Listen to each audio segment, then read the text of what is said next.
2 versets du Saint-Coran, décrivent les pleurs, par « Tu vois leurs yeux, débordés de larmes ». Mais pourquoi donc, les pleurs sont ainsi décrits? Y a-t-il une raison, dans l'utilisation de cette expression? Surtout, qu'à travers toutes les époques connues, ainsi qu'au 7e siècle, quand le Coran fut révélé, cette expression arabe est inaccoutumée, et est même singulière. Afin de comprendre la signification de cette description, je vous invite à suivre, d'une façon brève, le chemin parcouru par les larmes dans les yeux. La glande lacrymale principale, et les glandes lacrymales accessoires, sont responsables de la sécrétion des larmes. À partir des glandes lacrymales, les larmes et le film lacrymal empruntent plusieurs canaux, pour atteindre le bord interne de la paupière supérieure. À partir duquel, elles s'écoulent sur la surface externe de la cornée et de la conjonctive, afin de la laver, la désinfecter et élever son taux d'humidité, puis atteignent le coin de l'œil, ou lac lacrymal. Pour s'engouffrer ensuite, dans les points lacrymaux, afin d'emprunter le canal lacrymal supérieur, et le canal lacrymal inférieur. Et se déverser dans le sac lacrymal. À partir de ce réservoir, les larmes se dirigent ensuite, vers le canal lacrymo-nasal, pour s'engouffrer enfin, dans les fosses nasales. Sauf que cet écoulement n'est pas purement gravitaire, car en fait, il est assisté par une pompe qui lui permet d'évacuer plus facilement les larmes vers les fosses nasales. Et cela se passe au moment du scintillement de l'œil. En effet, quand la paupière est rabattue, le muscle et les ligaments responsables de cela, sont dans un état tel, que les canaux lacrymaux supérieurs et inférieurs seront sous pression, ce qui aura pour conséquence de refouler le liquide lacrymal qu'ils contiennent, vers le sac lacrymal, et de là vers les fosses nasales. Par contre, quand la paupière est relevée, ces muscles se relâchent autour des deux canaux. Sachant que leur paroi est élastique, leur section augmente, alors ces deux canaux prennent du volume, et une dépressurisation apparaît en leur sein, ce qui a pour conséquence d'aspirer les larmes qui s'étaient accumulées auparavant au niveau du lac lacrymal, quand la paupière était rabattue. À noter que durant cette dépressurisation, la valvule, anti-reflux de Rosenmüller, évite tout retour de liquide du sac lacrymal vers les deux canaux.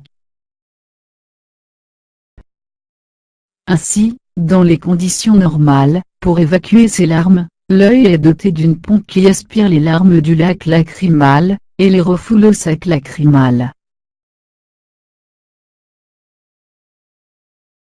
Par contre, dans certaines conditions particulières, telles que lors de la sensation de la douleur, ou de la tristesse, ou de la joie, ou aussi, quand l'œil est agressé, ou même quand on épluche un oignon, ce dernier dégage de l'oxyde propanocial, qui en arrivant à l'œil, réagit avec l'eau des larmes pour donner de l'acide sulfurique très irritant pour l'œil.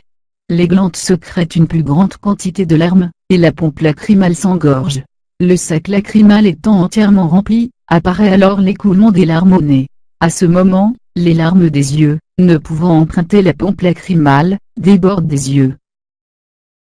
Finalement, on conclut que les larmes s'écoulent dans l'œil, tout le temps, nuit et jour, dans un itinéraire à l'intérieur de l'œil, et ne sont donc pas visibles de l'extérieur.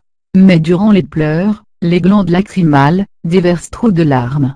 La pompe lacrymale s'emballe, le sac lacrymal se remplit, et les larmes apparaissent au nez. À ce moment, ne pouvant être évacuées par ce parcours, alors les larmes débordent des yeux, et coulent sur le visage. Aujourd'hui, les scientifiques définissent les pleurs par un débordement des larmes des yeux. C'est justement cette conclusion de débordement, à laquelle est arrivée la science moderne, qui est affirmée sans équivoque, à 2 reprises, dans le Saint-Coran, depuis le 7e siècle. Tu vois leurs yeux, débordés de larmes, parce qu'ils ont reconnu la vérité.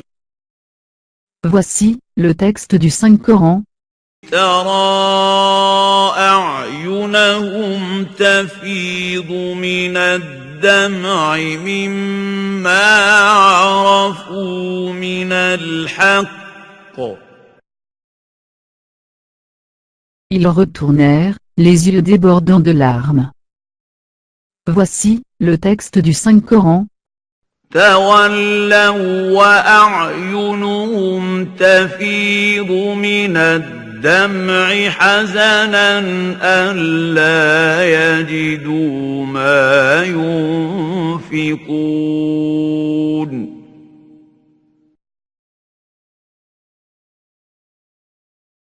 Avant de terminer, j'aimerais rappeler les faits suivants.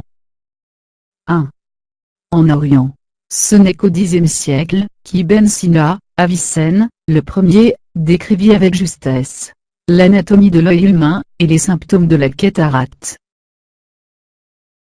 2. En Occident. La dissection de l'œil n'a été faite qu'au XVIe siècle, voire Béranger de Carpi, Charles Estienne, etc. 3. Il est possible que, pour décrire les pleurs, quelqu'un serait tenté d'utiliser d'autres expressions telles que « tu vois leurs yeux inondés de larmes » ou « leurs yeux submergés de larmes » ou « de leurs yeux coulaient les larmes » de leurs yeux jaillissaient les larmes, etc.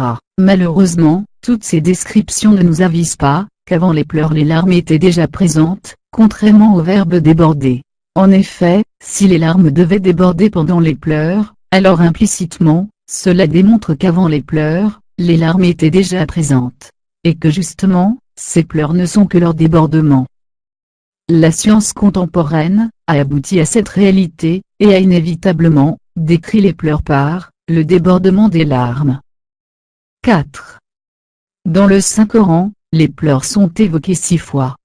4 fois, par le verbe « pleurer », et 2 fois par les yeux débordant de larmes.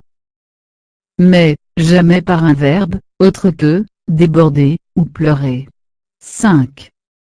À noter, en littérature arabe, ou dans le parler des gens, l'expression « les yeux débordant de larmes » n'est pas une expression usuelle, ni au 7e siècle quand le Saint-Coran fut révélé, ni avant, ni même après qu'elle fut employée par le Saint-Coran. Maintenant, pour conclure, posons cette question à ceux qui ne croient pas que le Saint-Coran est la parole du Seigneur. Comment expliquer la présence de cette description des pleurs dans le Saint-Coran, avec exactement la même description, débordement des larmes, à laquelle est arrivée la science contemporaine, alors que le Saint-Coran date du 7e siècle. Sachant qu'au 7e siècle, les connaissances de l'anatomie de l'œil étaient dérisoires, voire inexistantes.